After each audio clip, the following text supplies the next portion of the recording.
Tonight, we start with two cases of teen violence being prosecuted here in the Valley. First, plea deals are underway for a case involving teen violence in Desert Ridge.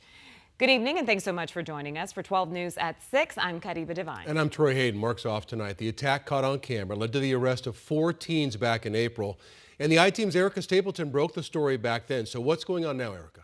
Well, one teen already admitted guilt and another could be next. A warning, some of what we're showing might be hard to watch.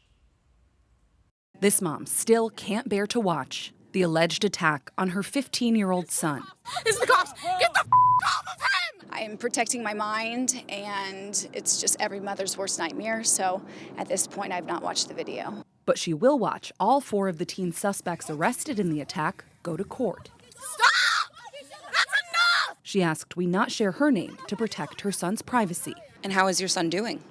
It's kind of up and down. He's been spending some time with family, which is good, but every day is different. He's been struggling, but he's strong and he'll get through this. The attack happened in April at the Desert Ridge Marketplace. Court records indicate one of the victim's friends started recording the attack, later leading to the arrest of 4 teens. 3 of the teens are being charged in juvenile court, while the 4th is being charged as an adult. One already took a plea deal in juvenile court, pleading delinquent to aggravated assault. He was put on probation. We've successfully achieved what we wanted to achieve, and that's admittance of guilt, that they did do this to my son. The teen charged as an adult in court Tuesday. Court records show he already has a criminal history in juvenile court, and it was his parole officer who identified him in the video. Stop! When he was arrested, the charging documents say that teen told police he confronted the victim that night and that he admitted to throwing the victim to the ground and striking and kicking his body. His claim that earlier this year, the victim almost got his friends killed by giving their location to a subject with a gun. The victim's mom denies her son did anything like this knowingly. In adult court, there is not a plea, but the defense is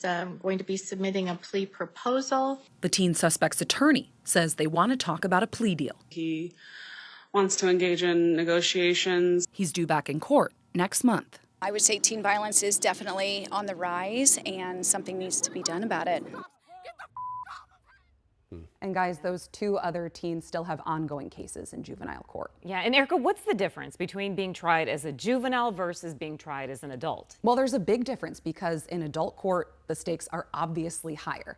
And with juvenile courts, if you are adjudicated in that courtroom, then, there are options to maybe have some of the record hidden, things like that. So, it creates maybe less of a hindrance on your future going forward. That's the emphasis on juvenile court. But in adult court, especially if you're a juvenile, it could be hard. You're facing adult punishments in these cases as well. And why we believe that this particular teen was or is being charged in adult court is because he has a history in juvenile court prior. Okay. But I will say it is striking to see a 16-year-old sitting in adult court wearing the MCSO clothes you said and he being looks in so custody. Small, right? Yeah.